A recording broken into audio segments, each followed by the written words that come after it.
आपका आपके अपने YouTube चैनल गौसिया ज्ञान भंडार में, और मैं हूं आपकी दोस्त Gausia UB. And as you know कि हम लोग वोकैबलरी पे काम कर रहे हैं, वोकैबलरी सीख रहे हैं, जिसमें हम लोगों ने इडियम्स सीखे बहुत सारे, और फ्रेजल वर्ब्स भी हम लोगों के जो हैं चल रहे हैं कंटिन्यूसली, यानी कि इडियम्स एंड फ्रेजल वर्ब्स दोनों ही हमारे लगातार चल रहे हैं। तो आई होप कि आप लोग इन इडियम्स को, इन फ्रेजल वर्ब्स को जो है नोट डाउन कर रहे होंगे, इनको याद कर रहे होंगे, अपनी लैंग्वेज में इनको यूज़ कर रहे होंगे। दोस्तों आज हम लोग बात करने जा रहे हैं मेस, यानी कि मेस और मूव के बारे में, यानी कि मेस के साथ में और प्रीपोजिशन लगा के क्या क्या अलग अलग वर्ब्स हम लोग बना सकते हैं, और इसी तरह से मूव के साथ में हम लोग बात करेंगे। तो आई होप कि आप लोगों ने चैनल को अभी तक सब्सक्राइब कर लिया होगा। अगर चैनल को अभी तक आप लोगों ने सब्सक्राइब नहीं किया है तो जल्दी से सब्सक्राइब कर लीजिए। वीडियो अगर पसंद आए तो लाइक ज़रूर कीजिएगा, एंड प्लीज़ शेयर करना तो मत ही भूलिएगा। देखते हैं आज का फ्रेजल वर्ब। ओके, तो फर्स्ट फ्रेजल है आज हमारा, फ्रेजल वर्ब हमारा है मेस अबाउट। मेस अबाउट का मतलब होता है to spend time without any purpose, यानी कि समय बिताना। ठीक है, तो गाइज एग्जाम्पल देखिए, the mess about at the park annoying the elderly people, यानी कि वो लोग क्या करते रहे, टाइम बिताते रहे, समय बिताते रहे अपना पार्क में, किसको परेशान करते हुए, किसको एनॉय करते हुए, एल्डरली पीपल, यानी कि जो भी पार्क में बड़े बुजुर्ग लोग थे। ओके, तो उसके बाद आता है, देखिए डिफरेंस देखिए, यहाँ पर मेस अबाउट है, यहाँ मैसअप है, यहाँ मैसअप समथिंग है, यहाँ समवन है ना, यहाँ मैसअप है सिर्फ, ठीक है, मैसअप विद है। तो सब में डिफरेंस आप देखिएगा कि इनके लग जाने से कितना डिफरेंस आ जाता है। तो बहुत इंटरेस्टिंग है, ध्यान से समझिएगा। तो मेस अबाउट हो गया हमारा समय बिताना, यानी कि बिना किसी पर्पज़ के हम समय बिता रहे हैं। नेक्स्ट आता है मेस समवन अबाउट, यानी कि दो चीज़ें हैं, मैसअप आप किसी चीज़ के लिए भी बोल सकते हैं और किसी व्यक्ति के लिए भी बोल सकते हैं। तो जब आप मैसअप किसी व्यक्ति के बारे में बात कर रहे हैं, इसका मतलब हुआ, अगर आपने किसी पर्सन को पॉइंट आउट करके बोला है तब इसका मतलब होता है पीटना, रफ समवन या फिर टू बीट। ओके, तो they messed up the tourist, उन्होंने टूरिस्ट को पीटा। अभी तक तो हम लोगों ने बीट वर्ड ही ज़्यादा सुना था, लेकिन मेस अप का मतलब भी पीटना होता है।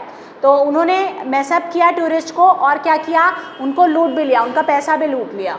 Okay, next is mess up something, यानी कि किसी चीज़ के बारे में जब हम बात करते हैं, इसका मतलब है अस्त व्यस्त करना। टू मेक समथिंग डिसऑर्डरली, यानी कि कोई चीज़ प्रॉपर ऑर्डर में रखी हुई थी, लेकिन आपने क्या किया, डिसऑर्डर कर दिया।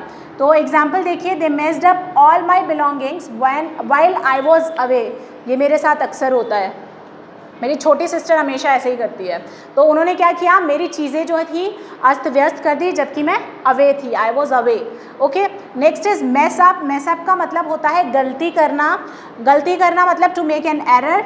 एग्जाम्पल है, I messed up a question and hence scored fewer marks, यानी कि मैंने एक क्वेश्चन में गलती कर दी, मेस्ड अप कर दिया एक क्वेश्चन को, जिसमें मैंने क्या किया, बहुत कम मार्क्स, फ्यूअर मार्क्स स्कोर किए हैं इसी वजह से। Okay, next is mess with. Mess with का मतलब होता है to alter something improperly, to deceive और टू कंफ्यूज समवन, यानी कि देखिए क्या मतलब है, किसी चीज़ में बदलाव लाना इम्प्रॉपर तरीके से, ठीक है, डिसीव करना या फिर कंफ्यूज करना किसी भी चीज़ को।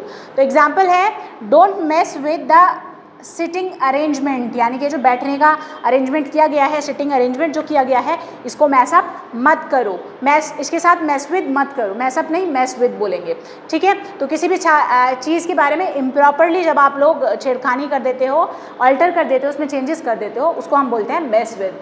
सो गाइज आई होप कि मैस विद से बनने वाले फ्रेजल वर्ब्स आपको समझ आए होंगे। चलिए चलते हैं कुछ और फ्रेजल वर्ब की तरफ। Next is move in. Move in का मतलब होता है दोस्तों to enter in a new house या फिर प्लेस ऑफ बिजनेस या प्लेस बिजनेस, यानी कि नए घर में या फिर ऑफिस में एंटर करने को, प्रवेश करने को हम लोग क्या बोलेंगे, मूव इन बोलेंगे।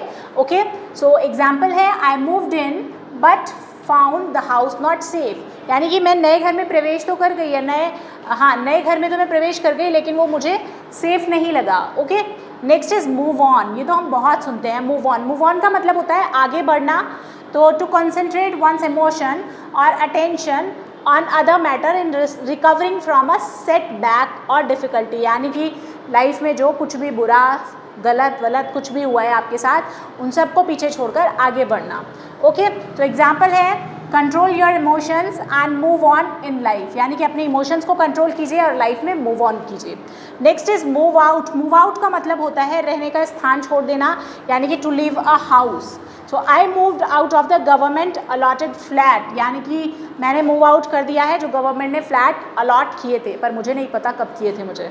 Okay, next is nose out, nose out का मतलब होता है दोस्तों बहुत कम अंतर से हराना या फिर सावधानी से बाहर निकल जाना। To defeat by a narrow margin, यानी कहते हैं ना बहुत कम मार्जिन से जो है किसी को हम लोग हराते हैं।